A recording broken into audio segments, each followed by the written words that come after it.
தந்தை மகன் தூய ஆவியாரின் பெயராலே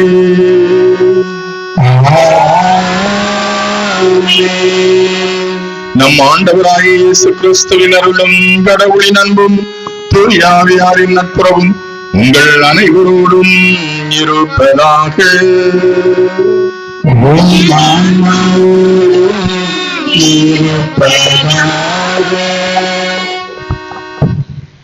இறையேசுவில் அன்புமிக்க இறை சமூகமே, இன்று இறையேசு தம் பணிவாழ்வின் இறுதி கட்டத்தில் சீடர்களுடன் பந்தி அமர்ந்து பாஸ்கா விழாவை கொண்டாடி மகிழ்ந்ததை நினைவு கூறும் வகையில் திரு அவையானது நம்மை ஆண்டவரின் இறுதி இரா உணவு திருப்பலிக்கு அழைக்கிறது. இயேசு சீடர்களின் மதிப்புக்குரியவராக இருந்தும் அடிமையின் பணியாகிய காலடி கழுவும் செயலை செய்தார். ஒருவர் ஒருவருக்கு பணி செய்ய வேண்டும் என்றும் பணி செய்வதே சீடர்களின் அடையாளம் என்றும் இதன் வழியாக நமக்கு உணர்த்துகிறார்.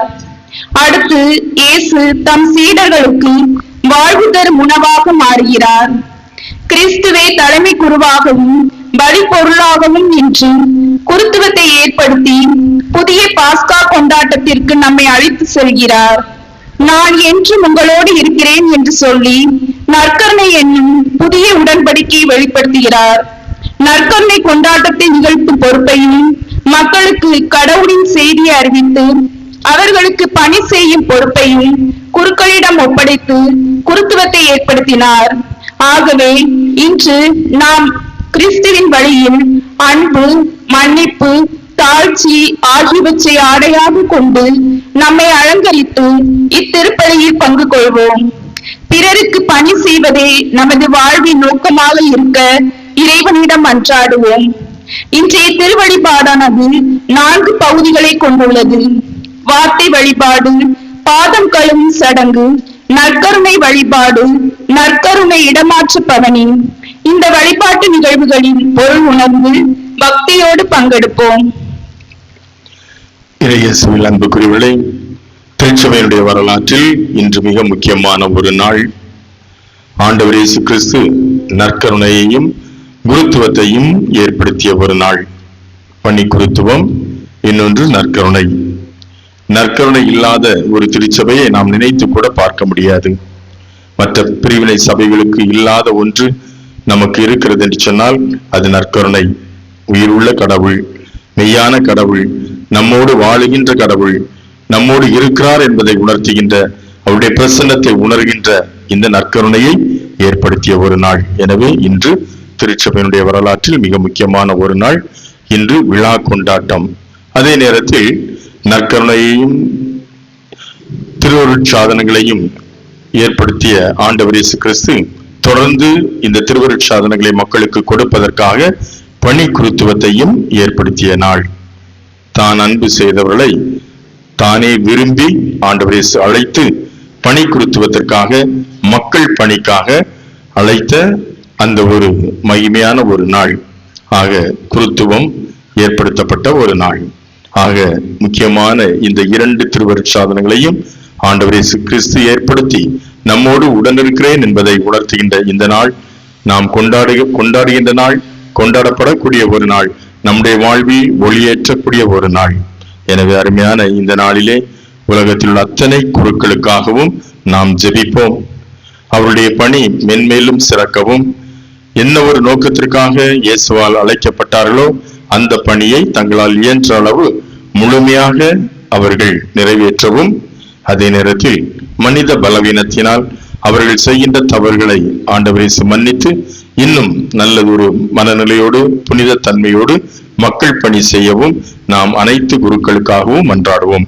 அருமையான இந்த ஒரு நாளிலே நம்மோடு இணைந்து இந்த திருப்பலி கொண்டாட்டத்தில் பங்கெடுத்துக் கொண்டிருக்கக்கூடிய அருட்தந்தை லியோன் அவர்களுக்கும், நம்முடைய உதவி பங்கு தந்தை அருட்தந்தை ஆண்டனி அவர்களுக்கும், இன்னும் அத்தனை குருக்களுக்கும் உங்கள் ஒவ்வொருடைய சார்பாக நான் என்னுடைய அன்பார்ந்த குருத்துவ திருநாள் வாழ்த்துக்களை அன்போடு தெரிவித்துக் கொள்கின்றேன். தொடர்ந்து அனைத்து குருக்களுக்காகவும் நாம் ஜெபிப்போம். அருமையான இந்த திருப்பலியில் நாம் தகுதியுடன் பங்கேற்க தடையாக இருக்கின்ற நம்முடைய குற்றம் குறைகள் பாவங்கள் பலவீனங்களுக்காக ஆண்டவரிடத்திலே மன்னிப்பு கேட்போம்.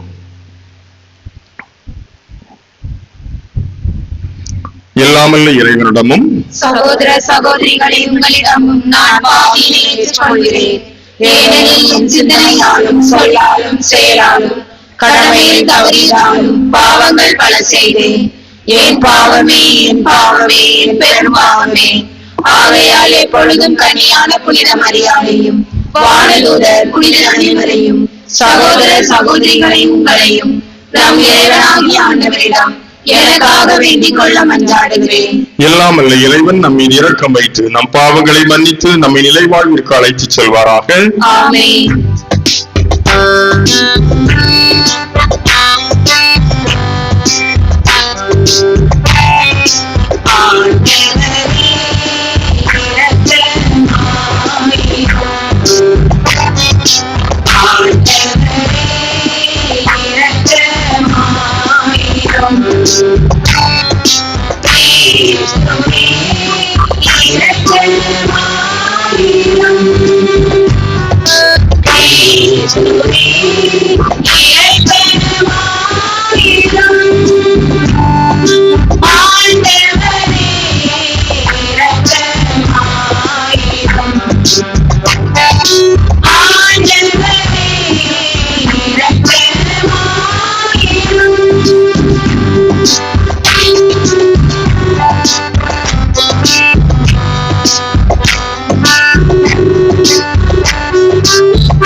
மன்றாடுவோமாக. இறைவாவும் திருமகன் சாவுக்கு தம்மை கையளிக்கும் வேளையில் நிலைத்து நிற்கும் அன்பின் புதிய பலியையும் விருந்தையும் தம் திருஅவைக்கு அளித்தார். அதனால் இப்புனிதமிக்க திருவுணவில் அடிக்கடி பங்கு கொள்ளும் நாங்கள் இத்துணை மேலான மறைநிலையிலிருந்து அதன்பின் முழுமையையும் வாழ்வின் நிறைவையும் பெற்றுக்கொள்ள அருள் புரிவீராக. உம்மோடு தூயாவியாரின் ஒன்றிப்பில் இறைவனாய் என்னென்றும் வாழ்ந்து ஆட்சி செய்கின்ற ஆண்டவரும் உம் திருமகனுமாகிய கிறிஸ்து வழியாக உம்மை மன்றாடுகின்றோம்.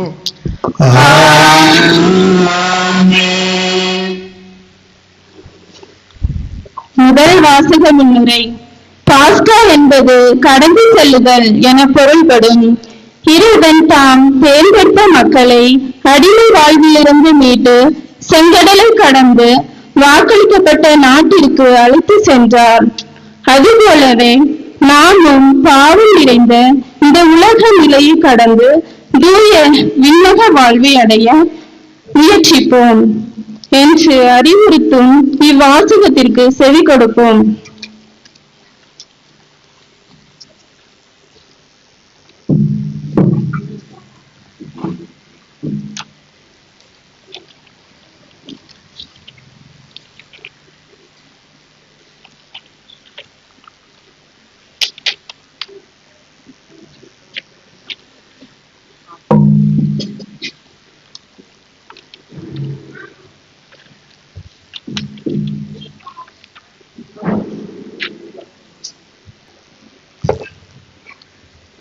விடுதலை பயணம் 3 வாசகம்.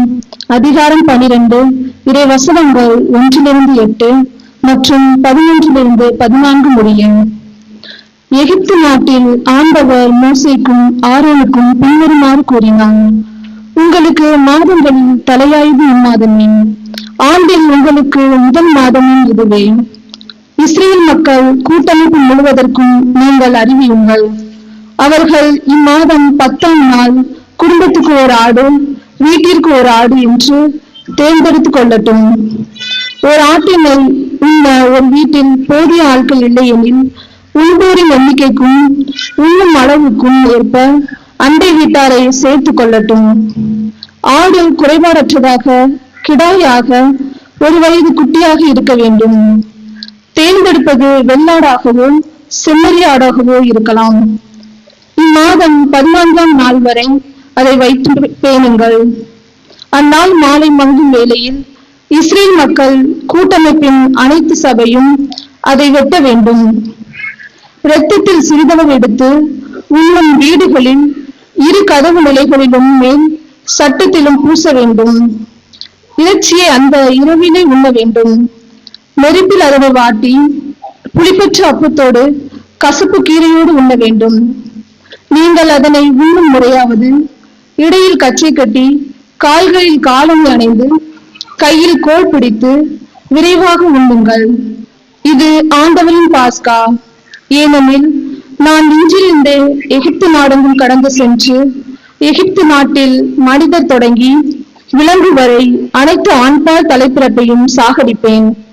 எகிப்தின் தெய்வங்கள் அனைத்தின் மேலும் நான் தீர்ப்பிடுவேன். நானே ஆண்டவர். இரத்தம் நீங்கள் இருக்கும் வீடுகளில் உங்களுக்கு அடையாளமாக இருக்கும். நான் இரத்தத்தை கண்டு உங்களை கடந்து செல்வேன். எகிப்து நாட்டில் நான் அவர்களை சாகடிக்கும் போது கொள்ளை நோய் எதுவும் உங்கள் மேல் வராது. இந்நாள் உங்களுக்கு ஒரு நினைவு நாளாக விளங்கும். இதனை ஆண்டவரின் விழாவாக நீங்கள் தலைமுறை தோறும் கொண்டாடுங்கள். இந்த விழா உங்களுக்கு நிலையான நியமமாக இருப்பதாக. இது ஆண்டவர் வழங்கும் அருள்வாக்கு. இறைவனுக்கு நன்றி.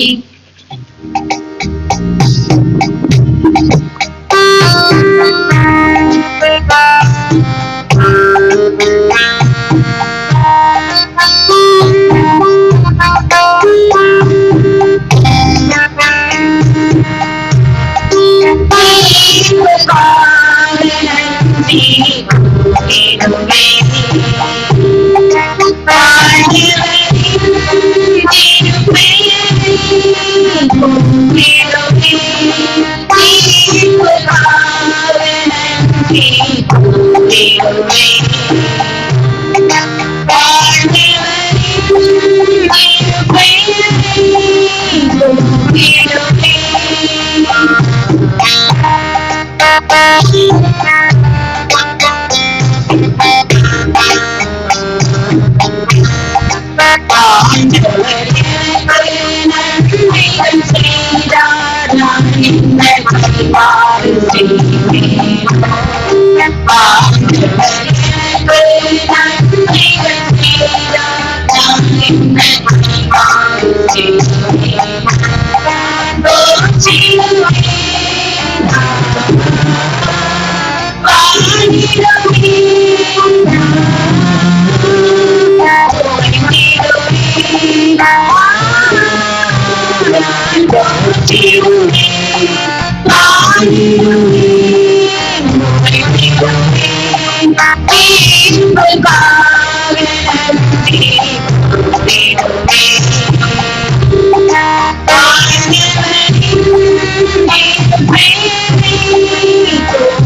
you.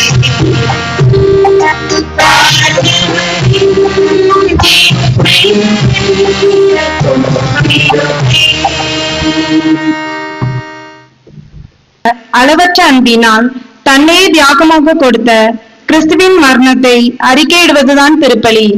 எனவே நமது வாழ்வு ஆதரவற்றோருக்கும் துன்பப்படுவோருக்கும் துயருறுவோருக்கும் அன்பை கொடுப்பதாக ஆதரவு தருவதாக இருக்கிறதா என சிந்திக்க அழைக்கும் 2ஆம் வாசகத்திற்கு செவி கொடுப்போம்.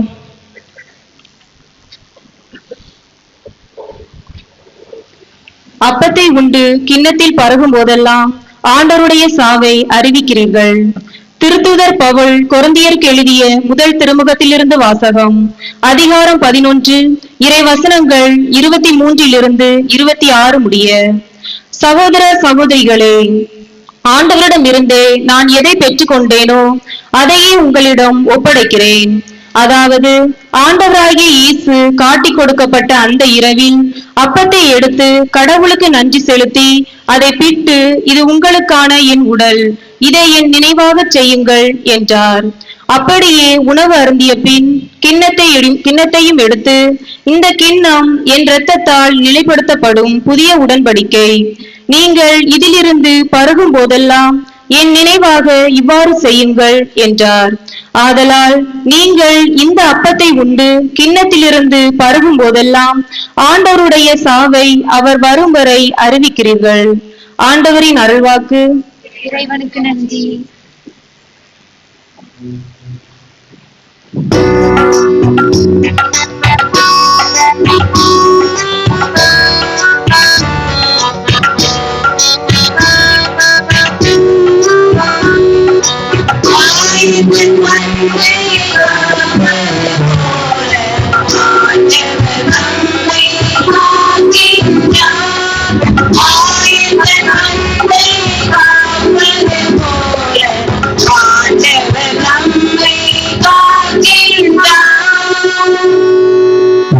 மற்றவர்கள் அன்பு செலுத்துகிறேன். புதிய கட்டளை நான் உங்களுக்கு கொடுக்கின்றேன். நான் உங்களிடம் அன்பு செலுத்தியது போல நீங்களும் நீங்கள் மற்றவரிடம் அன்பு செலுத்துங்கள்.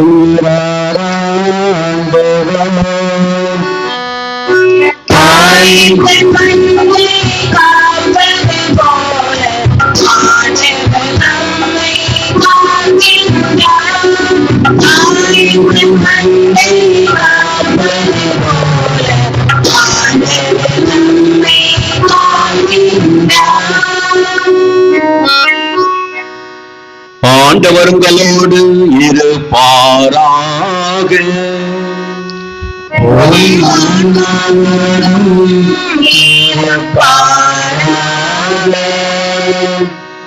யோவான் எழுதிய நற்செய்தியிலிருந்து வாசகம்.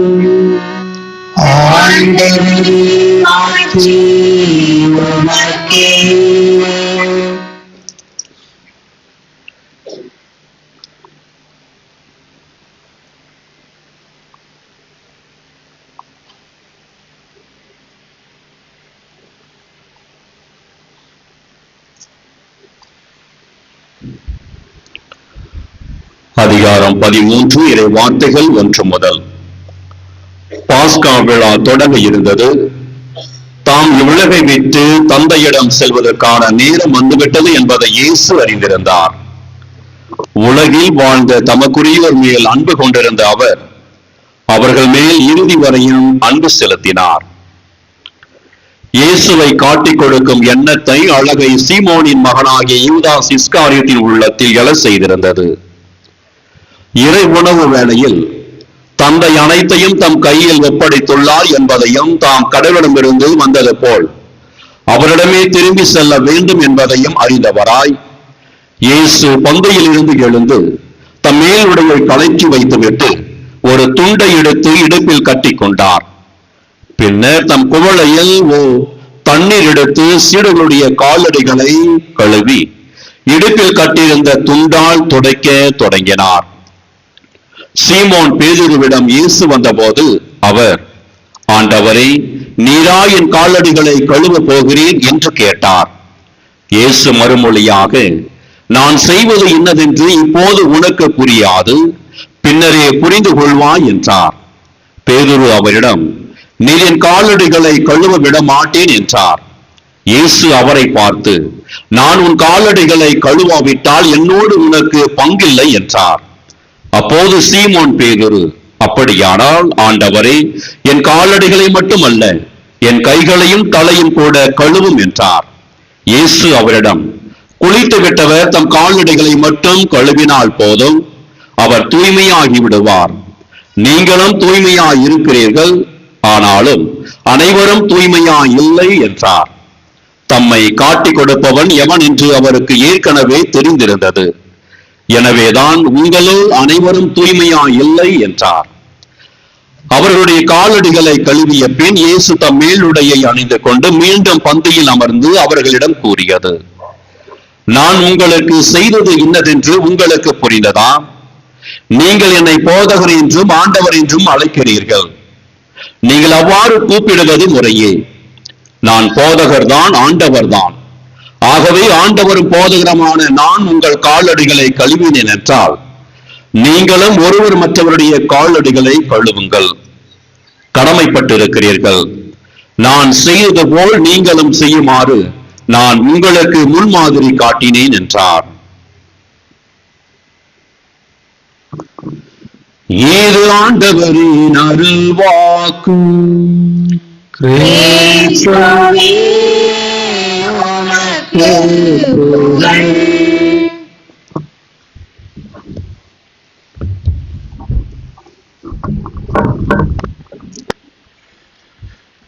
இறையேசுவில் அன்புக்குரியவர்களே, அருமையான கொண்டாட்டம் நிறைந்த இந்த நாளில் நற்கருணை ஆண்டவருடைய ஆசிரை பெறுவதற்காக இந்த திருப்பலியில் நாம் அனைவரும் பங்கெடுத்துக் கொண்டிருக்கின்றோம். இறைவன் நம்மை நிறைவாக ஆசீர்வதிக்கும்படியாக ஒருவருக்காக நாம் மன்றாடுவோம். அன்பார்ந்தவர்களே, காந்தியடிகள் சொல்லுவார், கடவுள் இன்று மனிதனோடு வாழ விரும்பினால் அவர் உணவு வடிவில்தான் வர முடியும், வாழ முடியும் என்று அவர் சொல்லுவார். ஒவ்வொரு மனிதனுடைய வாழ்விலும் மிக முக்கியமான பங்கு வகிப்பது அவன் உண்ணுகின்ற உணவு. ஒவ்வொரு கலாச்சார பின்னணியிலும், ஒவ்வொரு நாட்டினுடைய பழக்க வழக்கங்களின் அடிப்படையிலும், ஒவ்வொரு இனத்தினுடைய மக்களுடைய அந்த வாழ்க்கை முறையிலும் இந்த உணவு பழக்க வழக்கங்களில் வேறுபாடுகள் இருந்தாலும் கூட அனைவருமே இந்த உணவை சார்ந்து வாழ்ந்து கொண்டிருக்கின்றோம். நாம் வாழ்வதற்கு உணவு மிக முக்கியமான ஒன்றாக அமைகிறது. ஒருவர் உணவை கொடுக்கிறார் என்று சொன்னால் அவர் வாழ்வை கொடுக்கிறார், அவர் உயிரை கொடுக்கிறார். உயிரின் உறவின் அடையாளம்தான் இந்த உணவு. எனவேதான் மகாத்மா காந்தி அவர்கள் சொல்கிறார், கடவுள் இன்று மனிதனோடு வாழ விரும்பினால் அவர் உணவின் வடிவில் தான் வாழ முடியும் என்று அவர் சொல்லுகின்றார். 2000 ஆண்டுகளுக்கு முன்னதாகவே ஆண்டவர் இயேசு இதை செய்து காட்டிருக்கின்றார். இதோ உலகம் முடியும் வரை நான் எந்நாளும் உங்களோடு இருக்கிறேன் என்று சொன்னவர் நற்கருணை வடிவில், உணவு வடிவில் இன்று நம்மோடு வாழுகின்ற தெய்வமாக, இந்த நற்கருணையின் வழியாக நம்மை வாழ வைக்கின்ற தெய்வமாக இருக்கிறார் என்று சொன்னால் அது மிகையாகாது. பழைய ஏற்பாட்டில் நாம் பார்க்கின்றோம் பாஸ்கா விழா. இந்த பாஸ்கா விழாவில் மிக முக்கியமாக பங்கு வகிப்பது உணவு. எனவேதான் செம்மறி ஆடானது அங்கே உணவில் மிக முக்கியமான பங்கு பெற்றது. பாஸ்கா விழாவின் போது அவர்கள் ஆடுகளை பலியிட்டு அங்கிருக்கின்ற மக்கள் அனைவரும், இந்த குடும்பத்தில் இருக்கின்ற அத்தனை மக்களும் அதை உண்பார்கள். அது உறவின் அடையாளம், அது கடவுளுடைய அடையாளம். கடவுள் இந்த ஒரு விழாவை இந்த உணவாக ஆசீர்வதித்திருக்கிறார். எனவே அவர்கள் அந்த ஒரு உணவை அவர்கள் உண்டார்கள். அந்த பாஸ்கா விழாவில் அந்த செம்மறி ஆட்டின் அந்த இறைச்சியை அவர்கள் உண்டார்கள். ஒன்று கூட மீதி வைக்க கூடாது, அத்தனையையும் அவர்கள் உண்டுவிட வேண்டும் என்று கடவுள் அவர்களுக்கு பணித்திருந்தார். ஆனால் புதிய ஏற்பாட்டில் புதிய பாஸ்காவாகிய இயேசுவே அந்த செம்மறியாக, மாசற்ற செம்மறியாக, அந்த பலி பொருளாக நம் அனைவருக்கும் உணவாக மாறுகின்றார். அங்கே ஒரு ஆறானது அடையாளமாக கொடுக்கப்பட்டது. ஆனால் இங்கே இயேசு நாம் வாழ வேண்டும் என்பதற்காக, நம்முடைய பாவங்களில் நாம் விடுதலை பெற வேண்டும் என்பதற்காக, நாம் முழுவதுமாக மீட்பை அடைய வேண்டும் என்பதற்காக தன்னையே அவர் பலியாக ஒப்புக் கொடுக்கிறார். தன்னுடைய உடலை நம் அனைவருக்கும் உணவாகவும், தன்னுடைய இரத்தத்தை நம் அனைவருக்கும் பானமாகவும் அவர் கொடுக்கிறார். தாயிடமிருந்து மகன் வெளிநாட்டிற்கு வேலை செய்வதற்காக செல்கின்றான். அப்பொழுது அவன் தன்னுடைய தாய்க்கு மணி ஆர்டர் அனுப்புவதற்கு பதிலாக, அல்லது இப்பொழுது இருக்கின்ற ஜிபே பண்ணுவதற்கு பதிலாக அவன் என்ன செய்கின்றான்? தொடக்கத்தில், இப்பொழுதுதான் இந்த வசதிகள் எல்லாம் இருக்கிறது, தொடக்கத்தில் அவன் என்ன செய்தானாம்? தன்னுடைய தாய்க்கு அவன் ஒவ்வொரு மாதமும் கடிதம் எழுதுவானாம். அந்த கடிதம் எழுதுகின்ற பொழுது அவன் தான் பார்த்த ரசித்த இடங்களை போட்டோவாக அனுப்புவது வழக்கம். அதோடு சேர்ந்து தான் சம்பாதித்த பணத்தை அவன் உள்ளே வைத்து அனுப்புவதும் வழக்கமாக இருக்கிறது. ஆனால் தன்னுடைய தாயிடம் அது என்னதென்று அவன் சொல்லவில்லை. அவள் புரிந்து கொள்வாள் என்று நினைத்து அவன் இப்படி செய்கின்றான். தன்னுடைய தாய்க்கு அவன் கடிதம் எழுதுகின்ற பொழுதெல்லாம் அந்த கடிதத்தை அனுப்புகின்ற பொழுது தான் பார்த்து ரசித்த இடங்களையும் அதோடு சேர்ந்து தான் சம்பாதித்த அந்த பணத்தின் ஒரு பகுதியை தன்னுடைய தாய்க்கு உதவியாகவும் அவன் அனுப்புகின்றான். அந்த தாய் என்ன செய்கின்றாள்? அந்த படங்கள், அந்த ரூபாய், அந்த வெளிநாட்டினுடைய அந்த ரூபாயை தன்னுடைய அறையிலே அருமையாக ஒட்டி வைக்கின்றார். அது என்னதென்று அந்த தாய்க்கு தெரியவில்லை. அது வெளிநாட்டு பணம். அது என்னவென்று தெரியாத காரணத்தினால் அதுவும் ஒரு படம் தான் என்று நினைத்து அதை தன்னுடைய தூங்குகின்ற அறையிலே, தான் இருந்த இடத்திலே அவள் அங்குமாக ஒட்டி வைக்கின்றார். ஒரு வருடங்களுக்கு பிறகு மகன் பாசத்தோடு தாயை பார்க்க வருகின்றான். அப்பொழுது அவனை கட்டி பிடித்து அரவணைக்கின்றார். தன்னுடைய தாயினுடைய அறைக்கு செல்கின்றான். அங்கே தான் அனுப்பிய அந்த பணத்தை, தான் அனுப்பிய அந்த புகைப்படத்தோடு சேர்ந்து அவர் அங்கே ஒட்டி வைத்திருக்கிறார். தன்னுடைய தாயை பார்த்து சொல்கிறார், அம்மா, நீங்கள் சாப்பிட வேண்டும், நன்றாக வசதியோடு வாழ வேண்டும் என்பதற்காக நான் பணம் அனுப்பினேனே, அதையும் இந்த இடத்தில் ஒட்டி வைத்திருக்கிறாயே, இதை நீங்கள் மாற்றி நீங்கள் பயன்படுத்தியிருக்கலாமே என்று சொல்கிற பொழுது, அது என்னவென்று எனக்கு தெரியவில்லை, நீ எனக்கு பாசத்தோடு அனுப்பினாய், ஆனால் அது இந்த இடத்தில் இருக்கின்ற பொழுது எனக்கு பசி தெரியவில்லை. உன்னுடைய அன்பை, உன்னுடைய பிரசன்னத்தை நீ அனுப்பிய அந்த புகைப்படத்தின் வழியாகவும், நீ அனுப்பிய இந்த காகிதத்தின் வழியாகவும் நான் பெற்றுக்கொண்டேன். நீ என்னோடு இருப்பதாக ஒவ்வொரு நாளும் நான் உணர்ந்தேன். நீ என்னை விட்டு எங்கும் போகவில்லை, நீ என்னோடு இருக்கிறாய். இந்த காகித பேப்பர், அதே நேரத்தில் நீ அனுப்பிய அந்த புகைப்படங்கள் அத்தனையும் உன்னுடைய நினைவாக என்னுடைய அறையிலே இருந்தது. உன்னுடைய நினைவாக இருந்த அவைகளால் நான் மகிழ்ச்சி அடைந்தேன், நான் வாழ்வடைந்தேன், நான் நிம்மதி அடைந்தேன். எல்லா விதமான வசதி வாய்ப்புகளோடு வாழ்வதாக நான் என்னையே நான் மாற்றிக்கொண்டேன் என்று சொல்லி அந்த தாய் அன்போடு சொன்னாராம். அன்புக்குரியவர்களே, இது ஒரு நினைவாக இருக்கலாம். ஆனால் ஆண்டவரே ஏற்படுத்திய இந்த நற்கருணையை ஒரு நினைவாக நாம் கடந்து போய்விட முடியாது. அது உயிருள்ள உணவு, வாழுகின்ற உணவு, வாழ வைக்கின்ற உணவு. இதை இயேசுவே பலமுறை சொல்லி இருக்கிறார். நீங்கள் வாழ்வதற்காக நான் என்னுடைய உடலையும் என்னுடைய இரத்தத்தையும் நான் உங்களுக்கு உணவாகவும் பானமாகவும் கொடுப்பேன் என்று சொல்கின்றார். ஆனால் அது அந்த யூதர்களுக்கு அதிர்ச்சியாக இருக்கிறது. இது என்ன காட்டு மிராண்டித்தனமான பேச்சாக இருக்கிறது. ஒருவர் நாம் வாழ்வதற்கு, நாம் உண்பதற்கு தன்னுடைய உடலை எவ்வாறு உணவாக கொடுக்க முடியும்? இது கன்னிபாலிசம், அதாவது ஒரு மனிதன் இன்னொரு மனிதனை கொன்று உணவாக உண்பது. ஆக இது ஒரு காட்டு மிராண்டித்தனமான ஒரு செயல். இந்த பேச்சை யார் கேட்பார்கள்? இந்த பேச்சு மிதமிஞ்சி போகிறது என்று கூட பலர் அவரை விட்டு பிரிந்து செல்கின்றார்கள். முதலாக இயேசுவை விட்டு எதற்காக அவரோடு இருந்த மக்கள் பிரிந்து செல்கிறார்கள் என்று சொல்லி பார்த்தோம் என்று சொன்னால், அது இயேசு தன்னுடைய உடலாகிய உணவினை பற்றி எடுத்து சொல்கின்ற பொழுதுதான் முதலாக அவரோடு இருந்தவர்கள் அவரை விட்டு பிரிந்து செல்கின்றார்கள். ஆனால் இயேசு அதை பற்றி எல்லாம் கவலைப்படவில்லை. அவர்கள் பிரிந்து சென்று விட்டார்களே என்று சொல்லி தன்னுடைய பேச்சை மாற்றவில்லை. காரணம், இப்பொழுது இருக்கிற அரசியல்வாதிகள் போன்று அவ்வப்போது பேச்சை மாற்றிக்கொண்டிருப்பவர் நம்முடைய தலைவர் இயேசு கிறிஸ்து அல்ல. தான் சொன்னதில் உறுதியாக இருக்கக்கூடியவர், அதற்காக தன்னுடைய உயிரையும் விலையாக கொடுக்கக்கூடியவர், அதற்காக எதையும் செய்வதற்கு தயாராக இருக்கக்கூடியவர். எனவே தான் சொன்னதை அவர் செய்து காட்டினார். தான் சொன்னதிலிருந்து அவர் எந்த வகையிலும் பின்வாங்கவில்லை, எத்தனை மக்கள் என்னை விட்டு பிரிந்து சென்றாலும் எனக்கு அதை பற்றி கவலை இல்லை. நான் என்னுடைய உடலை இந்த உலகத்திற்கு உணவாக கொடுப்பேன். நான் என்னுடைய இரத்தத்தை இந்த உலகத்துக்கு பானமாக கொடுப்பேன். இதில் எந்த விதமான சமரசமும் கிடையாது.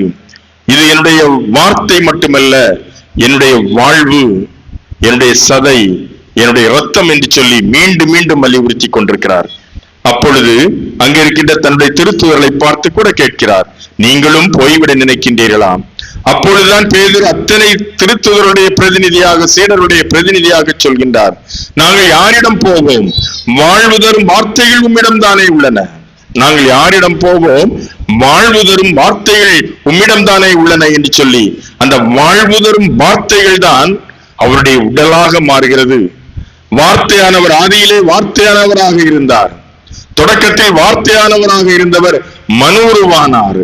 மனோருவான அவர் தன்னையே நம் அனைவருக்கும் உணவாக கொடுத்தார்.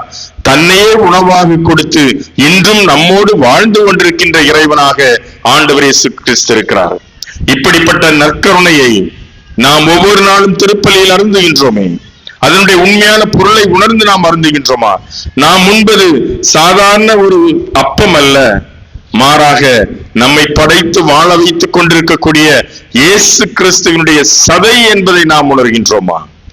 நாம் குடிப்பது சாதாரண திராட்சை ரசம் அல்ல, மாறாக அது இயேசுவினுடைய இரத்தம் என்பதை நாம் உணர்கின்றோமா?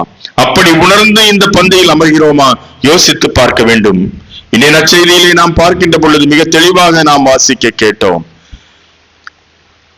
நற்கருணையை பெற்றவுடன், அப்பத்துண்டை இயேசுவிடமிருந்து பெற்றவுடன் யூதாஸ் இஸ்காரியத்துடைய அந்த வாழ்வில், மனதில் சாத்தான் குடிகொண்டான்.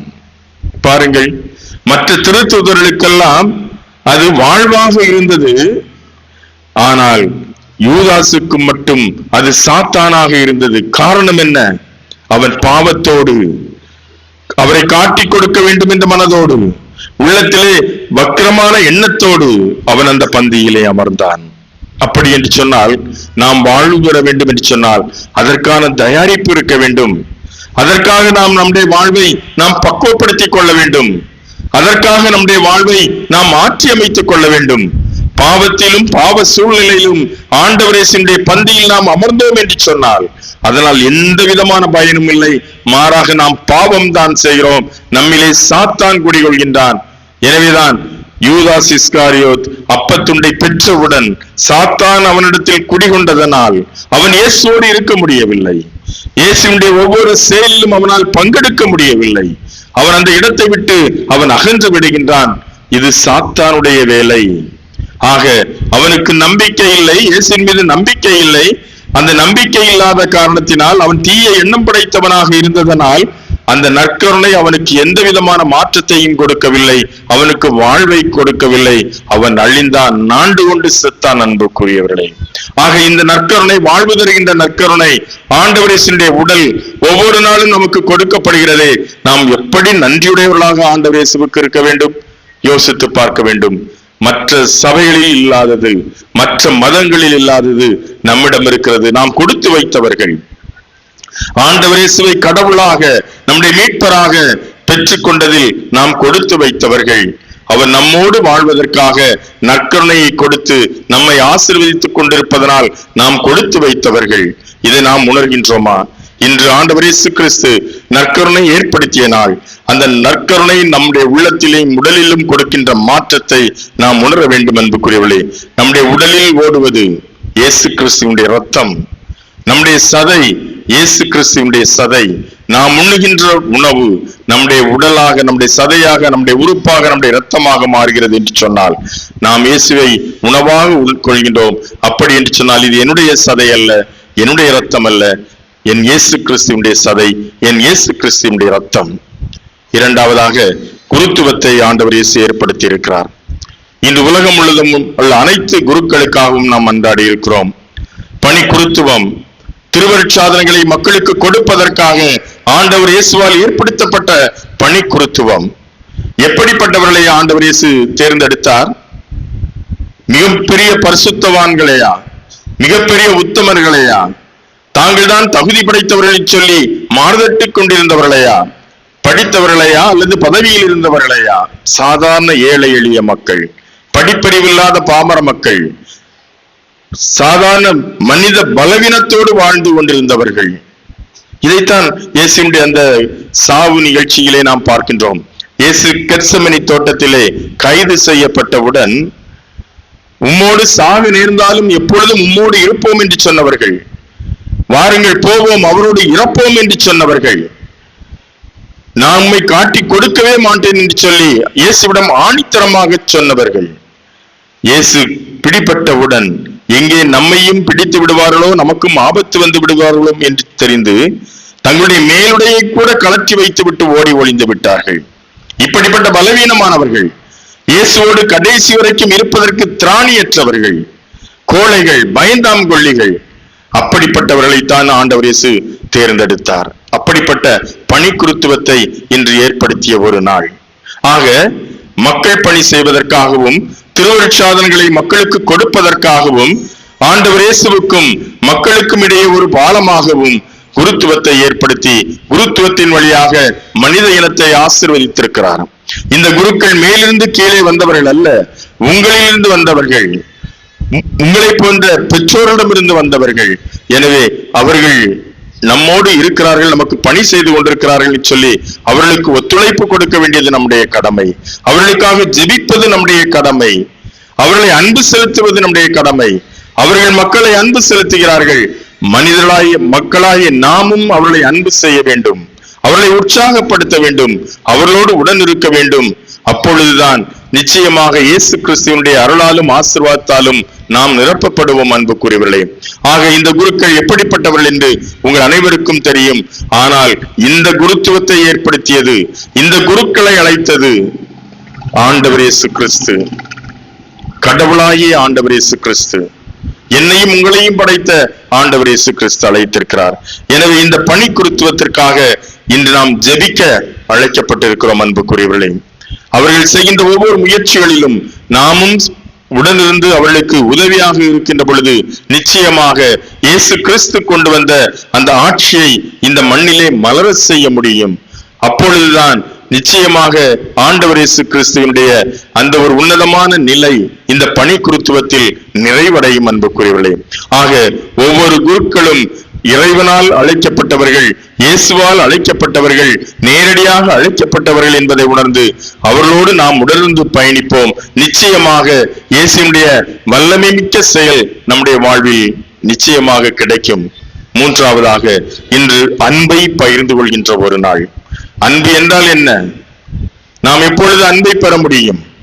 பணி பெறுவதை விட பணி புரிவதே சிறந்தது என்று சொல்லி பணி புரிய வந்த இயேசு தன்னுடைய சீடர்களுடைய பாதங்களை கழுவுகின்றார். பேதுரு கூட சொல்கின்றார், ஆண்டவரே, நீரா என்னுடைய பாதங்களை கழுவுவது என்று சொல்கின்ற பொழுது, நான் உன்னுடைய பாதங்களை கழுவவில்லை என்று சொன்னால் என்னோடு உனக்கு பங்கில்லை. பாருங்கள், இயேசு பேதுருடைய பாதங்களை கழுவவில்லை என்று சொன்னால் இயேசுவோடு பேதுருவுக்கு பங்கு இல்லை. இந்த வார்த்தையை கேட்டவுடன் பேதுரு துடித்து போகின்றார். அப்படி என்று சொன்னால் என்னுடைய பாதங்களை மட்டுமல்ல, என்னை முழுவதுமாக கழுவும். ஆண்டவர் இயேசு என்ன சொல்கிறார்? குளித்து விட்டவன் பாதங்களை கழுவினாலே போதும் என்று சொல்கின்றார். யூதருடைய முறைப்படி இந்த பாதங்களை கழுவுவது மிக முக்கியமான ஒன்றாக கருதப்பட்டது. ஏன் இந்த பாதங்களை கழுவினார்கள் என்று சொன்னால், ஒன்று தூய்மையாக இருப்பதற்கு. இது தூய்மையினுடைய அடையாளம். வெளியிலிருந்து வீட்டிற்குள் வருகின்ற பொழுது கிருமிகள் வீட்டிற்குள் வந்துவிடக் கூடாது என்பதற்காக பாதங்களை கழுவி விட்டு வீட்டுக்கு வருவார்கள். இன்னொன்று, இது விருந்தோம்பலின் அடையாளம். இது விருந்தோம்பலின் அடையாளம். எனவே இப்படிப்பட்ட காரியங்களை செய்வதற்காக பணக்காரர்கள், வசதி படைத்தவர்கள் தங்களுடைய வீடுகளை அடிமைகளை வைத்திருப்பார்கள். ஆக இந்த அடிமைகளுடைய வேலை என்ன? தன்னுடைய தலைவர் வெளியே இருந்து வீட்டிற்குள் வருகின்ற பொழுது அவருடைய பாதங்களை கழுவுவது, அவருடைய உறவினருடைய பாதங்களை கழுவுவது, அவர் யாரையாவது விருந்திற்கு அழைத்தார் என்று சொன்னால் அவருடைய பாதங்களை கழுவுவது இந்த அடிமைகளுடைய வேலையாக இருந்தது. ஆக இது விருந்தோம்பலுடைய முதல் அடையாளமாக யூதருடைய முறைப்படி இருந்தது. ஆனால் ஆண்டவர் இயேசு இதை தன்னுடைய பணி வாழ்வுக்காக பயன்படுத்துகின்றார். நான் உங்களுக்கு போதிக்கிறேன், நான் உங்களை தேர்ந்தெடுக்கிறேன் என்று சொன்னால் நீங்கள் வசதியான ஒரு ஆடம்பர வாழ்க்கை வாழ்வதற்காக மட்டுமல்ல, மாறாக இந்த மக்களோடு உணர்ந்து பயணிக்க வேண்டும், அவர்களுக்கு பணி செய்ய வேண்டும் என்பதற்காகவும் என்று சொல்லி தன்னுடைய மேலாடையை களைந்து விட்டு ஒரு அடிமை செய்கின்ற அந்த ஒரு வேலையை அவர் செய்கின்றார். தன்னுடைய இடுப்பிலே ஒரு துண்டை கட்டிக் கொள்கின்றார். இப்படித்தான் அடிமைகள் பாதங்களை கழுவுவார்கள். ஆக எஜமானாகிய ஆண்டவர் இயேசு கிறிஸ்து தன்னுடைய எஜமானாகிய நிலையை, தன்னுடைய இறை இயல்பை களைந்து விட்டு, தன்னுடைய மேலே உடையை களைகிறார் என்று சொன்னார். தன்னுடைய இறை இயல்பை களைந்து விட்டு, எஜமான் என்கின்ற நிலையை களைந்து விட்டு, அவர் ஒரு துண்டை, ஒரு அடிமையை போன்று ஒரு துண்டை இடுப்பில் கட்டுகின்ற பொழுது இந்த துண்டாகிய மனித இயல்பை அவர் அணிந்து கொள்கின்றார். இந்த மனித இயல்பு எப்படிப்பட்டதாக இருக்க வேண்டும்? இந்த உலகத்தில் பணிபுரிய வேண்டும், பிறருக்கு உதவி செய்ய வேண்டும். அந்த பணிபுரிகின்ற அந்த ஒரு தன்மையை அவர் இந்த ஒரு செயலின் மூலம் காட்டுகின்றார். தன்னுடைய திருத்துவருடைய பாதங்களை கழுவி தான் இடுப்பிலே கட்டியிருந்த துண்டால் தொடக்கின்றார். அவருடைய பாதங்களை முத்தமிடுகின்றார். அது மட்டுமல்ல, எஜமானாயே நான் உங்களுடைய பாதங்களை கழுவுகிறேன் சொன்னால், நீங்கள் என்னை குருவாக, என்னை தலைவராக, என்னை ஆண்டவராக ஏற்றுக்கொண்டிருக்கிறீர்களே, நான் உங்களுடைய பாதங்களை கழுவுகிறேன் என்று சொன்னால் நீங்களும் ஒருவர் மற்றவருடைய பாதங்களை கழுவ வேண்டும். இதை நான் முன்மாதிரியாக உங்களுக்கு சொல்லி தந்திருக்கிறேன், அதை நீங்கள் உங்களுடைய வாழ்வில் கடைபிடிக்க வேண்டும் என்று சொல்லி தன்னுடைய திருத்துவருடைய பாதங்களை கழுவி அன்பு பணியை வெளிப்படுத்துகின்றார். பிறருக்காக வாழுகின்ற அந்த ஒரு பணியை வெளிப்படுத்துகின்றார். இன்று அன்பின் திருவிழா, அன்பின் உச்சக்கட்டம்.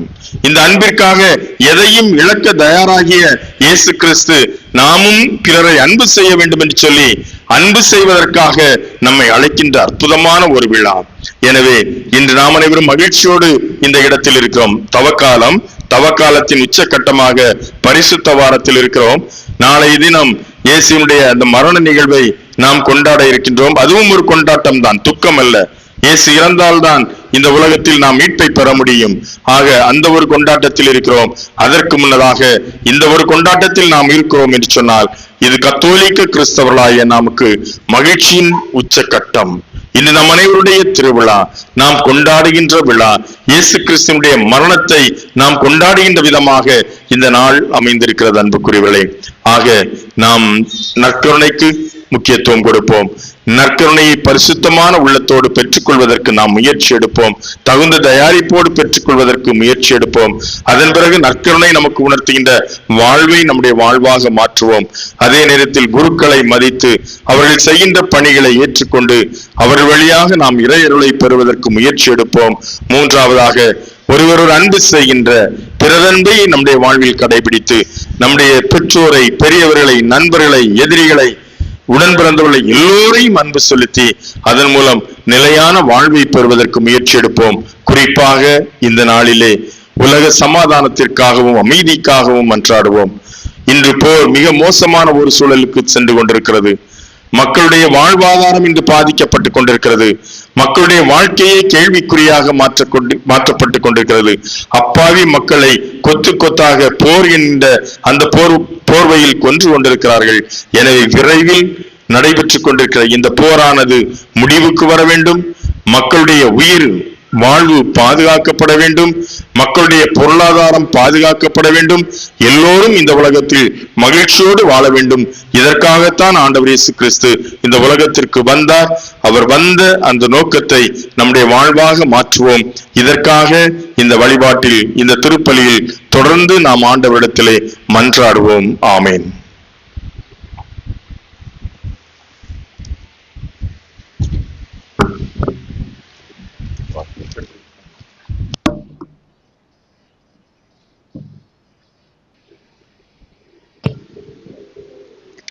பாதம் கழுவும் சடங்கு. முன்னுரை. யூத வழக்கத்தில் வெளியே சென்ற ஒருவர் மீண்டும் வீட்டிற்குள் நுழையும் போது தன் பாதங்களை கழுவுவது வழக்கம். ஆனால் இயேசு முற்றிலும் மாறுபட்டு பணிவிடை பெற அன்று பணிவிடை புரியவே வந்தேன் என்றும், பெரியவனாய் இருக்க விரும்புகிறவன் பணியாளராய் இருக்கட்டும் என்றும், நீங்களும் இவ்வாறே செய்யுங்கள் என்றும் சொல்லி தம் திருத்தூதர்களின் பாதங்களை கழுவிய பணிவான நிகழ்வை இப்போது குருவானவர் நினைவு கூறுகிறார். இங்கு அமர்ந்திருக்கும் பன்னிருவர்களின் பாதங்களை கழுவி நமக்கு முன்மாதிரியாக செயல்படுவார். இந்த நிகழ்வு வெறுமனே ஒரு சடங்காக மட்டுமல்ல, மாறாக நமது வாழ்வில் மாற்றத்தை ஏற்படுத்தும் தாழ்ச்சியுள்ள வாழ்வு வாழ பக்தி நிறைந்த உணர்வோடு இதில் பங்கெடுப்போம்.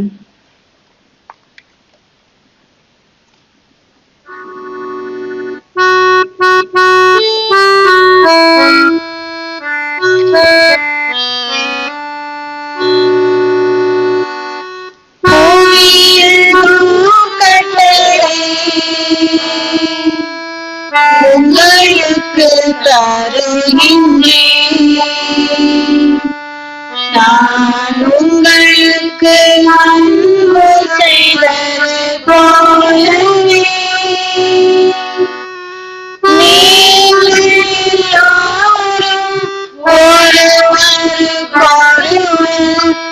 அன்பு செய்யுங்கள் என்கிறார் ஆண்டவர்.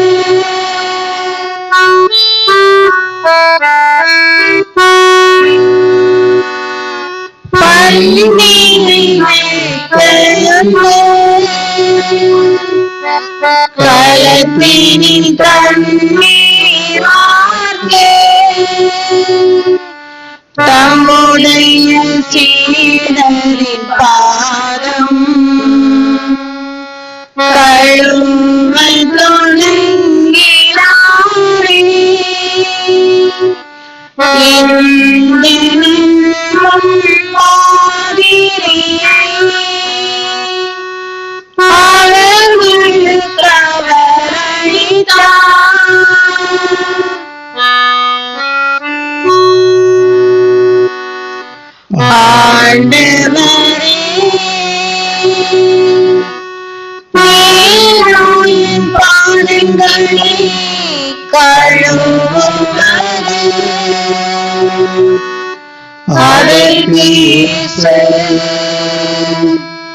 நான் உன் பாதங்களை கழுவாவினேன்,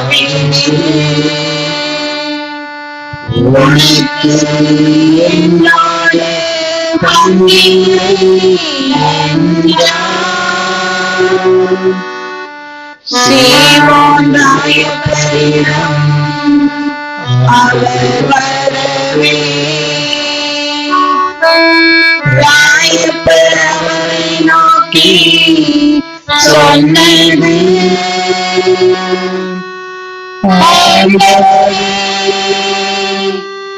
மேலும் பாதங்களை கழுவுங்கள். அதற்கு இயேசு, நான் உன் பாதங்களை கழுவாவினேன், உனக்கு என்னாலே பங்கில்லை என்றார். நான் செய்வது என்னவென்று உனக்கு இப்போது தெரியாது, நிலங்கும். ஆண்டவரே, நீரும் என் பாதங்களை கழுவுவது. அதற்கு இயேசு, நான் உன் பாதங்களை கழுவாவினேன், உனக்கு என்னோட பங்கில்லை என்றார்.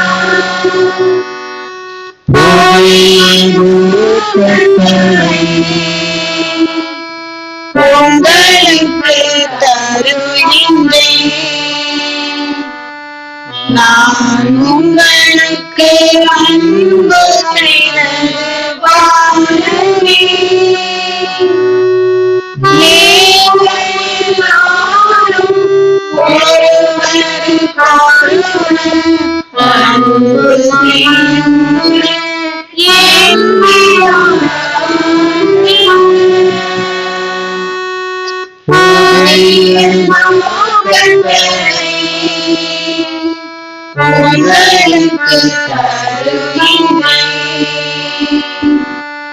நான் உங்களுக்கு அன்பு செய்வது போலவே நீங்கள் யாரும் ஒருவருக்கொருவர் அன்பு செய்யுங்கள்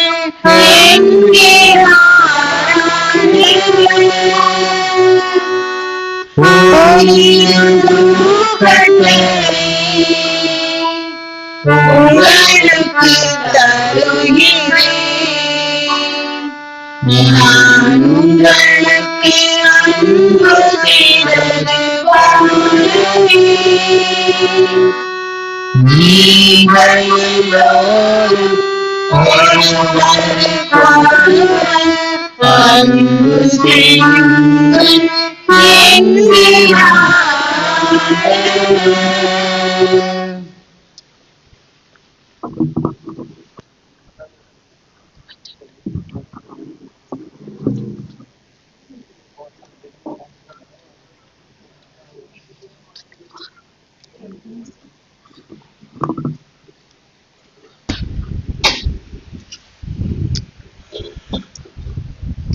இறையேசுவின் இந்த நம்பிக்கையோடு நம்முடைய தேவைகளை ஆண்டவரிடத்தில் எடுத்து சொல்லி மன்றாடுவோம். குறிப்பாக நாம் ஒவ்வொருவரும் ஒருவர் அன்பு செய்யும்படியாகவும் சமாதானத்தோடு நாம் வாழ்கின்ற இந்த பகுதியில் வாழ வேண்டும் என்றும் அதே நேரத்தில் உலகத்தில் மிகவும் விரைவாக சமாதானம் திரும்ப வேண்டும் என்று சொல்லி அனைவருமே எழுந்து நின்று நம்பிக்கையோடு மன்றாடுவோம். தயவு செய்து முடிந்தவர்கள் அனைவருமே எழுந்திருங்கள். மிக முக்கியமான ஒரு நேரம், உலகத்திற்காக மன்றாடுகின்ற நேரம், சமாதானத்திற்காக மன்றாடும் நேரம். போருடைய அந்த உக்கிரமானது அதிகமாகிக் கொண்டே சென்று கொண்டிருக்கிறது. எனவே அவர்களும் பாதிக்கப்பட்ட மக்களும் வாழக்கூடியவர்கள் தான் என்பதை உணர்ந்து நாம் அனைவரும் நம்பிக்கையோடு மன்றாடுவோம்.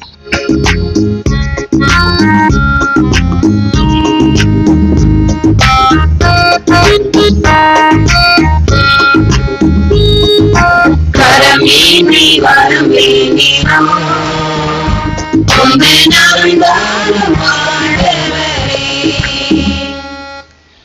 திரு அவையை வழிநடத்தும் இறைவா, குருத்துவத்தை ஏற்படுத்திய இப்புனித நாளை கொண்டாடும் என் திருத்தந்தை, ஆயர்கள் மற்றும் அனைத்து குருக்களுக்காகவும் மன்றாடுகிறோம். அவர்கள் அனைவரும் நற்கருணை நாதரின் அன்பை பிரதிபலிக்கும் தூய கருவிகளாக செயல்படவும், தொண்டு பெற அன்று தொண்டு புரியவே வந்தேன் என்ற இயேசுவின் மனநிலையோடு இறை மக்களுக்கு பணிபுரியவும் வரமருள வேண்டும் என்று உம்மை மன்றாடுகிறோம். கரமேந்தி வரம் வேண்டினோம் உம்மை நாள்தோறும் ஆண்டவரே. உலகை ஆளும் இறைவா, உலக நாடுகளின் தலைவர்கள் மற்றும் அதிகாரிகள் அனைவரும் அதிகாரம் செலுத்துவதற்காக அல்ல, மாறாக தொண்டு செய்வதற்கே தாங்கள் அழைக்கப்பட்டிருக்கிறோம் என்பதை உணர்ந்து கொள்ளவும், ஏழை எளிய மக்களின் நலனுக்காகவும் உலக அமைதிக்காகவும் உண்மையோடு உழைக்க அருள் தர வேண்டும் என்று இறைவாமை மன்றாடுகிறோம். கரமேந்தி வரம் வேண்டினோம் உம்மை நாள்தோறும் ஆண்டவரே.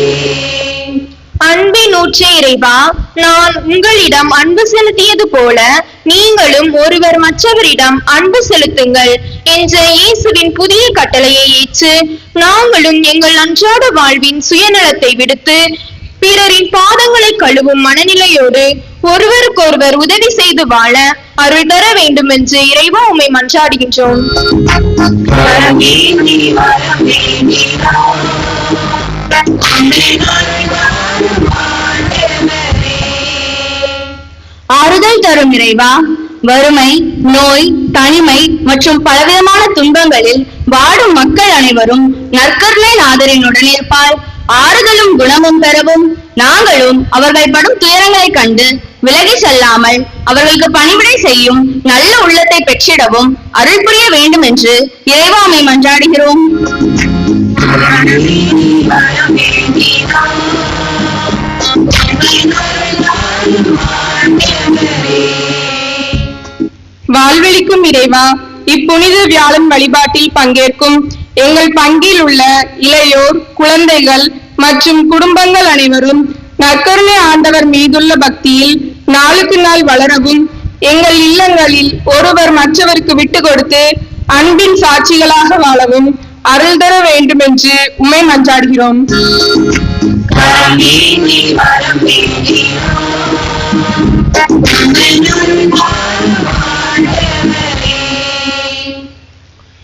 நம்முடைய தனிப்பட்ட தேவைகளுக்காக மௌனமாக மன்றாடுவோம். ஏற்கனவே சொன்னது போன்று குறிப்பாக உலக சமாதானத்திற்காகவும் போரில்லாத உலகம் இருக்க வேண்டும் என்று சொல்லியும் மௌனமாக மன்றாடுவோம்.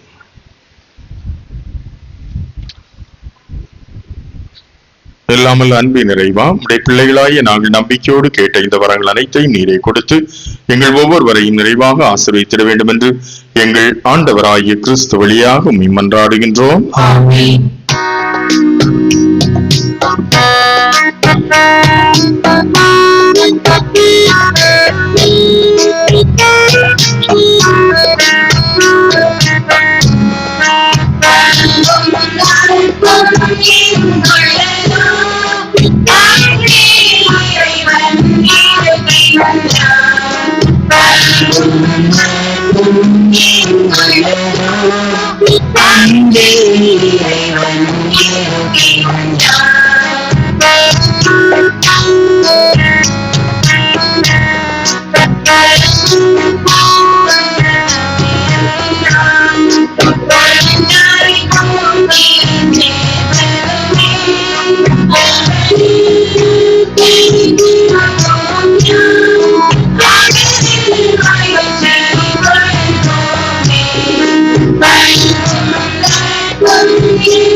சகோதர சகோதரர்களுடைய உங்களுடைய பள்ளி எல்லாம் தந்தையாக இறைவருக்கு ஏற்புடையதா அப்படி ஜெபியுங்கள். ஆண்டவர் தமது பெயரை புகழ்ச்சிக்காகவும் மாட்சிக்காகவும் நமது நன்மைக்காகவும் புனித திரு அவை அனைத்து நன்மைக்காகவும் உமது கையில் இருந்து வழியை ஏற்றுக்கொள்வாராக.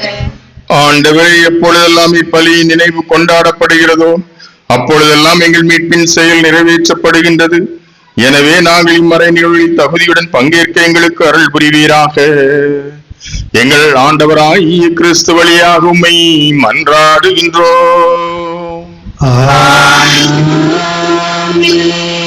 ஆண்டவர் உங்களோடு இருப்பாராக. உம் ஆன்மாவோடும் இருப்பாராக. இதயங்களை மேலே எழுப்புங்கள். ஆண்டவரிடம் எழுப்புவோம். நம் இறைவனாகிய ஆண்டவருக்கு நன்றி கூறுவோம். அது தகுதியும் நீதியும் ஆனது. ஆண்டவரே, தூயவரான தந்தை, என்றும் உள்ள இல்லாமல்ல இறைவா, எங்கள் ஆண்டவராகிய கிறிஸ்து வழியாக எந்நாளும் இவ்விடத்திலும் நாங்கள் உமக்கு நன்றி செலுத்துவது மெய்யாகவே தகுதியும் நீதியுமாகும். எங்கள் கடமையும் மீட்புக்குரிய செயலுமாகும். என்றும் உள்ள மெய்யான குருவாகி அவர் நிலையான பலிமுறையை ஏற்படுத்தினார். மீட்பளிக்கும் பலிபொருளாக முதல் தம்மை உமக்கு ஒப்பு கொடுத்து தம் நினைவாக நாங்களும் பலி செலுத்த வேண்டும் என்று கற்பித்தார். எங்களுக்காக பலியான அவருடைய திருவுடலை உண்ணும் பொழுதெல்லாம் நாங்கள் வலிமை பெறுகின்றோம். அவர் எங்களுக்காக சிந்தின திரு ரத்தத்தை பருகும் போதெல்லாம் நாங்கள் தூய்மைப்படுத்தப்படுகின்றோம். ஆகவே வானதூதர் முதன்மை வானதூதரோடும் அரியணையில் அமர்வோர் தலைமை தாங்குவோரோடும் வான்படைகளின் அணிகள் அனைத்தோடும் சேர்ந்து நாங்கள் மாட்சியை புகழ்ந்து முடிவின்றி பாடுவதாவது.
ஆண்டவரே, நீர் மெய்யாகவே தூயவர், தூய்மை அனைத்திற்கும் ஊற்று. உம்முடைய படைப்புகள் எல்லாம் இப்பொழுது தகுமை. ஏனெனும் திருமகனாய் எங்கள் ஆண்டவர் இயேசு கிறிஸ்து வழியாக தூய ஆவியாரின் செயலாற்றலால் அனைத்தையும் உய்வித்து தூய்மைப்படுத்துகின்றீர். கதிரவன் தோன்றி மறையும் வரை உமது பெயருக்கு தூய காணிக்கு ஒப்பு கொடுக்குமாறு உமக்கன மக்களை இடையராது ஒன்று சேர்த்து வருகின்றேன். எனவே ஆண்டவரை உமக்கு அர்ப்பணிக்க நாங்கள் கொண்டு வந்துள்ள காணிக்கைகளை அதே ஆவியால் தூய்மைப்படுத்த உம்மை தாழ்மையுடன் மன்றாடுகின்றோம். இவ்வாறு திருமகனாய் எங்கள் ஆண்டவர் இயேசு கிறிஸ்துவின் உடலும் இரத்தவுமாக எங்களுக்கு இவை மாறுவனவாக. அவர் பணித்தவாறே இம்மறை நிகழ்வுகளை கொண்டாடுகின்றோம். ஏனெனில் அவர் காட்டிக் கொடுக்கப்பட்ட இரவில் அப்பத்தை எடுத்து உமக்கு நன்றி செலுத்தி அதை பிட்டு தம் சீடர்களுக்கு அளித்து அவர் கூறியதாவது: அனைவரும் இதிலிருந்து பெற்று உண்ணுங்கள், ஏனெனில் இது உங்களுக்காக கையளிக்கப்படும் என் உடல்.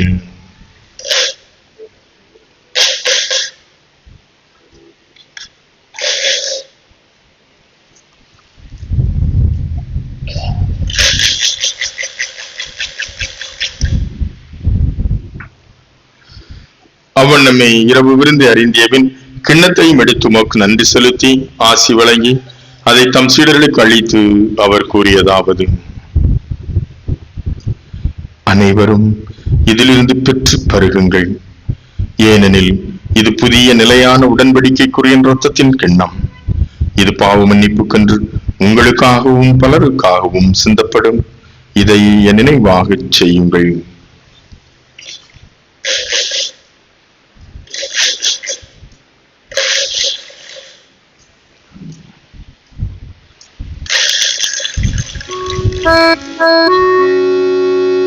நம்பிக்கையின் மறைபொருள்.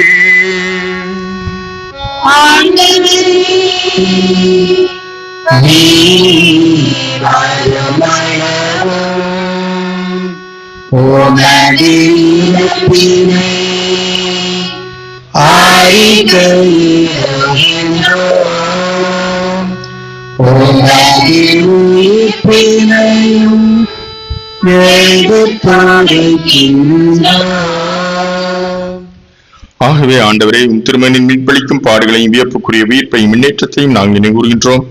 இவர் மீண்டும் வருவார் எதிர்பார்த்திருக்கும் நாங்கள் புனிதமான வீருள பலியை நன்றி செலுத்தி உமக்கு ஒப்புக் கொடுக்கிறோம். உமது திரு அவையின் காணிக்கையை கண்ணோக்கியரளமை மன்றாடுகின்றோம். இப்பலியினால் இருளம் கனிய திருவுளமானீர். இவ்வாறு உடைய திருமகனின் திருவுடல் துரத்தத்தினால் ஊட்டம் பெறும் நாங்கள் அவருடைய தூயாவியால் நிரப்ப பெற்று கிறிஸ்தவுக்குள் ஒரே உடலும் ஒரே உள்ளமும் உடையவராக விளங்கச் செய்வீராக.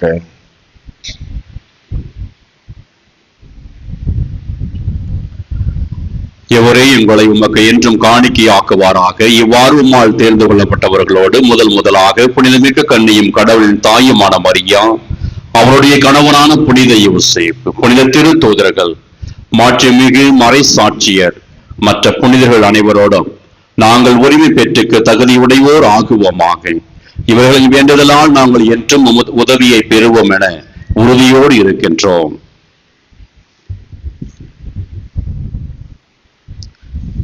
ஆண்டவரே, எங்களை உம்மோடு ஒப்புரவாக்கும் இப்பலி உலகிற்கெல்லாம் அமைதியும் மீட்பும் தர வேண்டும் என உம்மை மன்றாடுகிறோம்.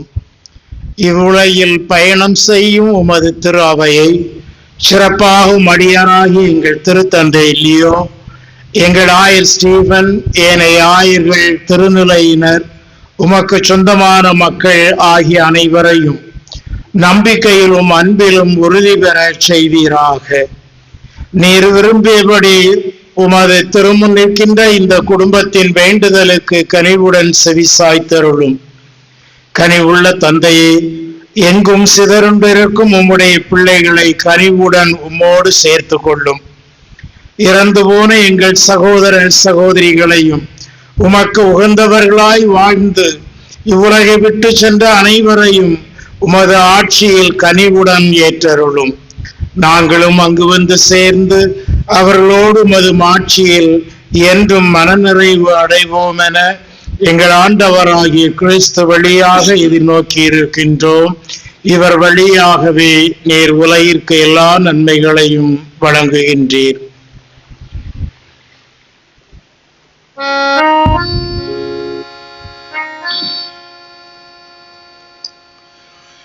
இவர் வழியாக இவரோடு இவரில் எல்லாம் வல்ல இறைவனாகிய தந்தையே, தூயாவியாரின் ஒன்றிப்பில் எல்லா புகழும் ஆட்சியும் என்றென்றும் உமக்கு உரியதே.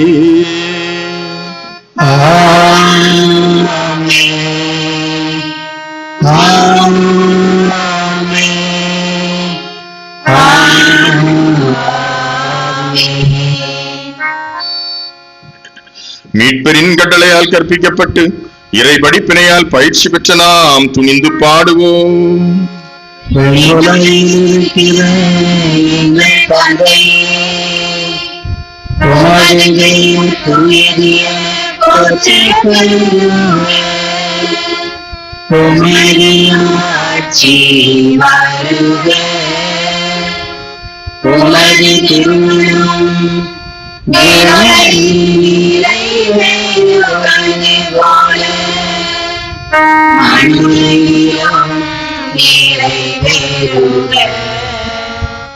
எங்கள் அன்றாட உணவை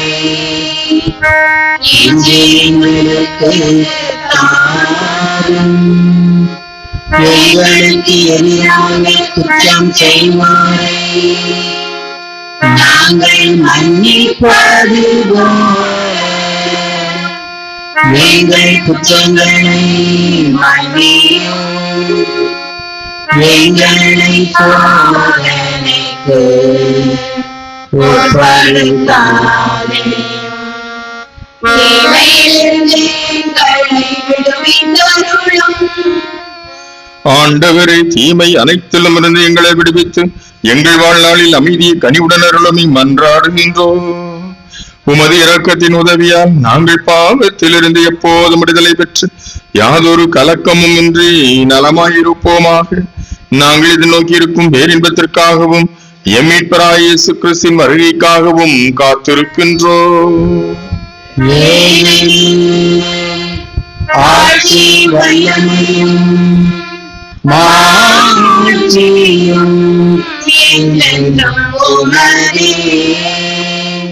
ஆண்டவரே இயேசு கிறிஸ்துவை, அமைதியை உங்களுக்கு விட்டுச் செல்கிறேன், என் அமைதியை உங்களுக்கு அளிக்கிறேன் என்றும் திருத்தூதர்களுக்கு மொழிந்தீரே.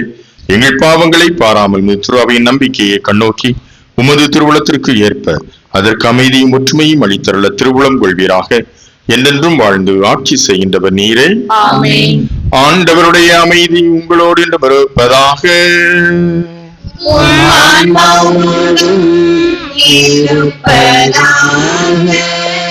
ஒருவருக்கொருவர் கிறிஸ்துவின் அமைதியை மகிழ்ச்சியுடன் அறிவித்துக் கொள்வோம்.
இதோ இறைவனின் செம்மறி, இவரே உலகின் பாவங்களை போக்க வல்லவர்.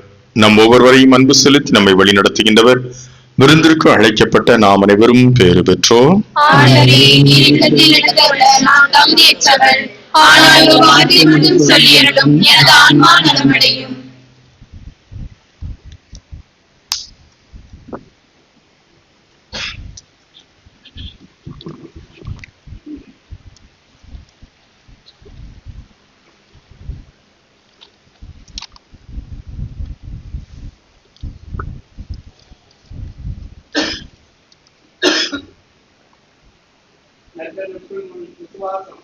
என்னை தாழ்ச்சியும் நேர்மையும் நிறைந்த பரம ரகசியத்தில் உன்னை நான் விசுவசிக்கிறேன்.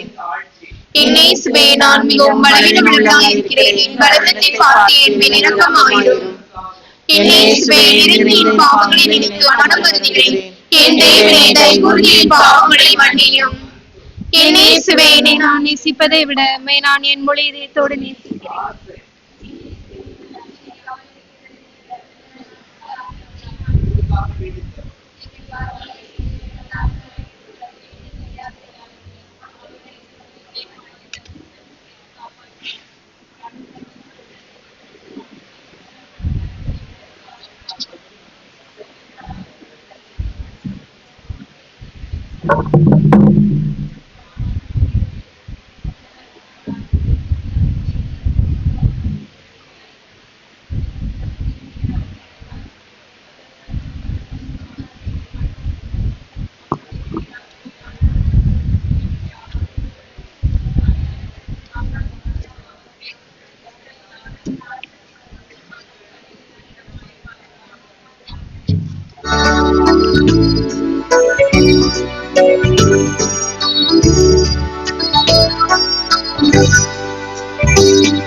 பாடும் பழுமினா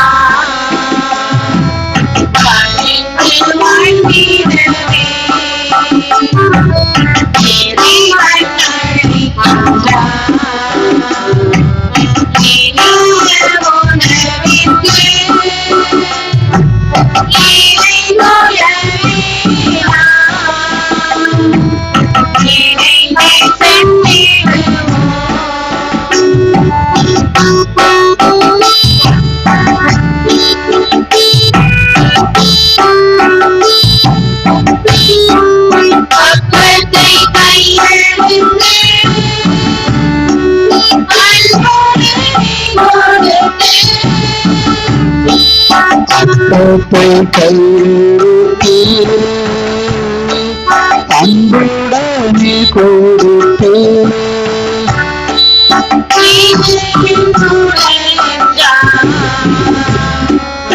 எல்லோரும் முன்னும் என்றார் இறைவன் அழைக்கின்றார் எளிய உணவிற்கு இறைமுகமேலாம் இறைமை சென்றிடுவோம்.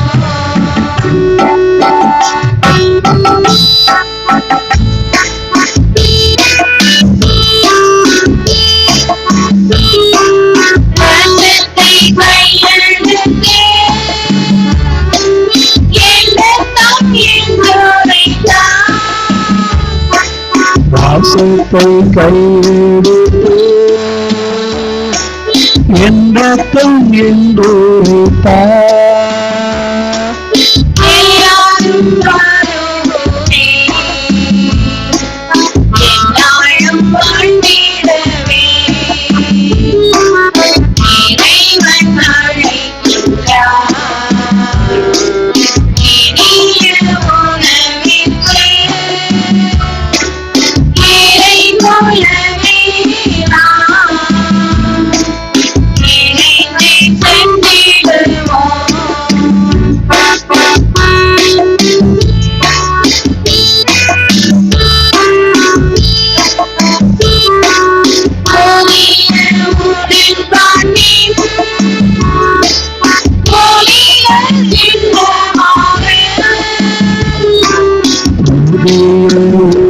பாட்டில் போலீர சின்னமாடு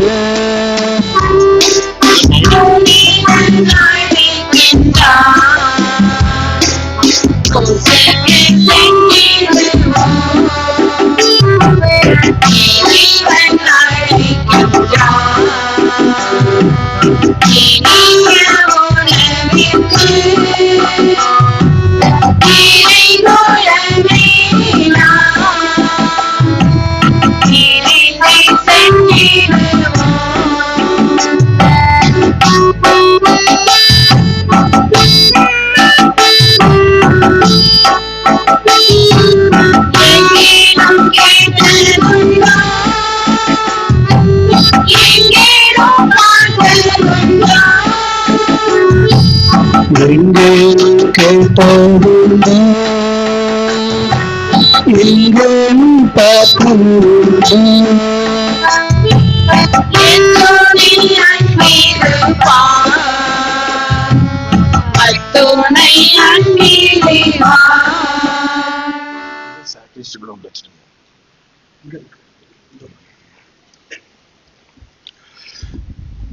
இறையேசுவில் அன்புக்குரியவர்களே, உங்கள் அனைவருக்கும் என்னுடைய அன்பார்ந்த வாழ்த்துக்களை தெரிவித்துக் கொள்கின்றேன். அருமையான இந்த நாளில் நாம் அனைவரும் இந்த பரிசுத்தமான நாம் ஆண்டவருடைய சன்னிதானத்திலே அமர்ந்து இந்த திருப்பலியில் பங்கெடுத்திருக்கின்றோம், இறையருளை பெற்றிருக்கின்றோம்.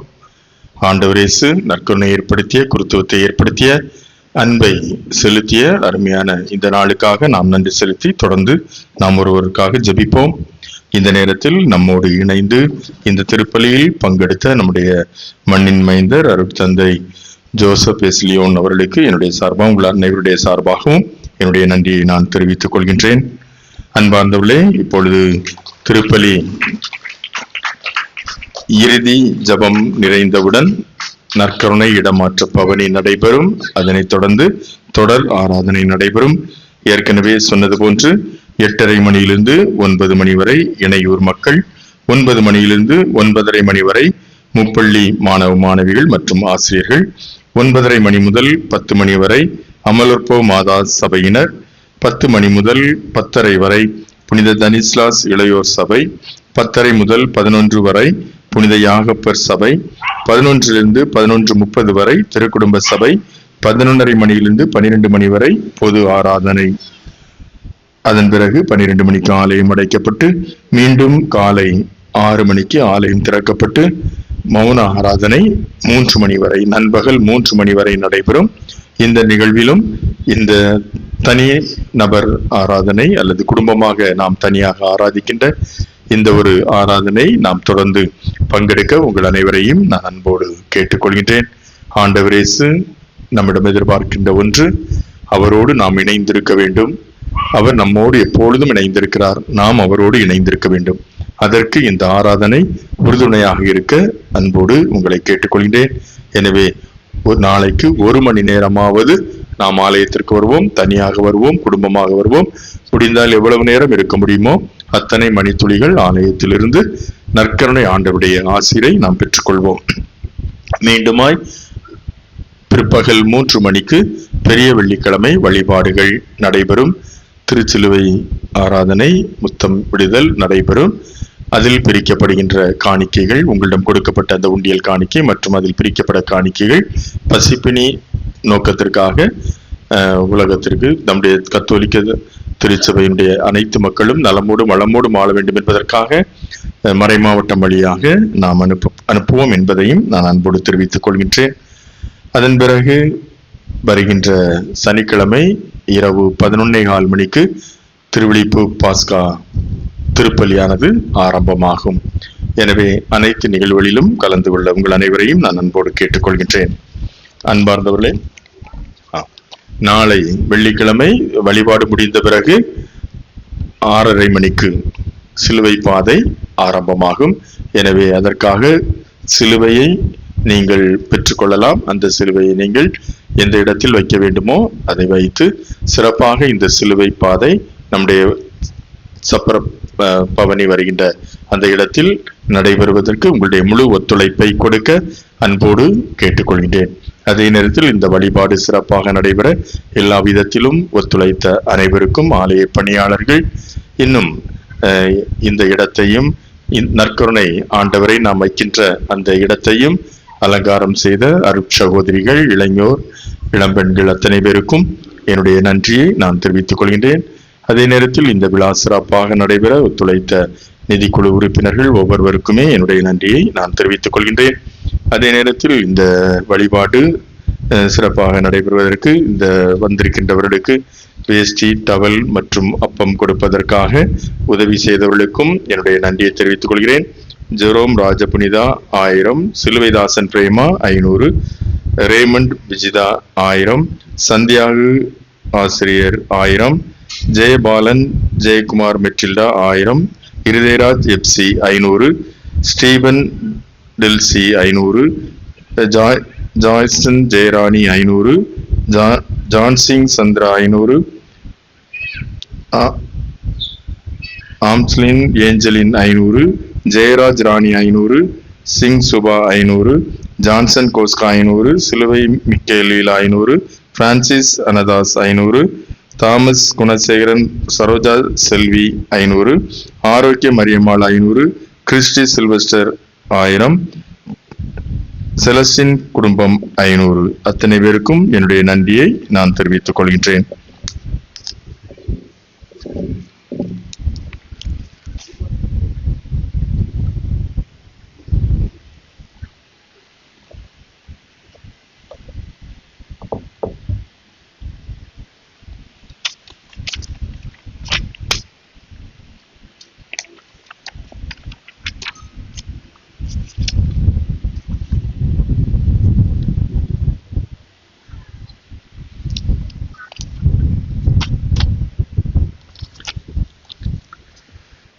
இவ்வுடல் உங்களுக்காக கையளிக்கப்படும் புதிய உடன்படிக்கை.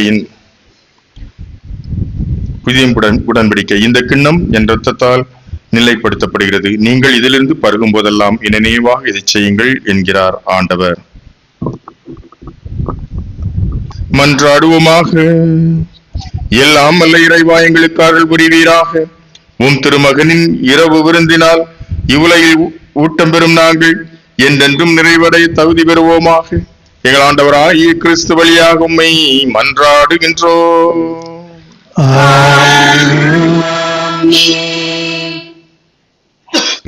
இப்பொழுது நற்கருணை இடமாற்றம். இதற்கான முன்னுரை வாசிக்க வேண்டியவர்கள் வாசிக்கவும்.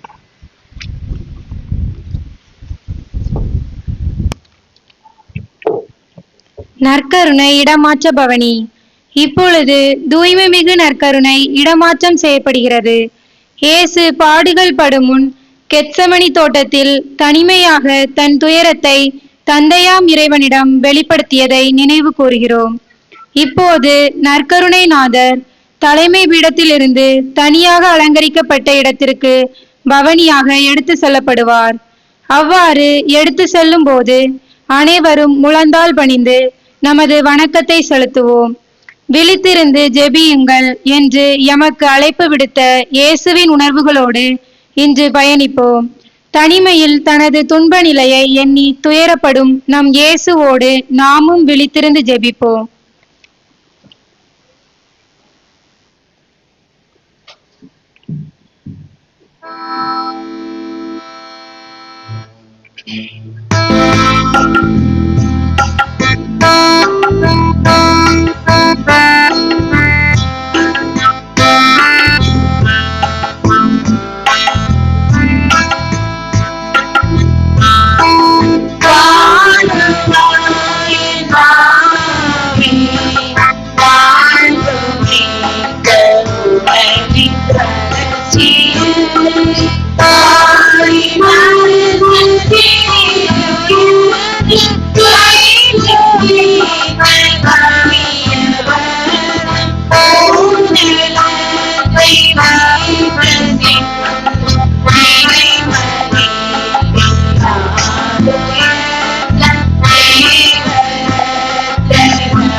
அனைவரும் ஆலயத்திற்குள் செல்லுமாறு அன்போடு கேட்டுக்கொள்கிறேன்.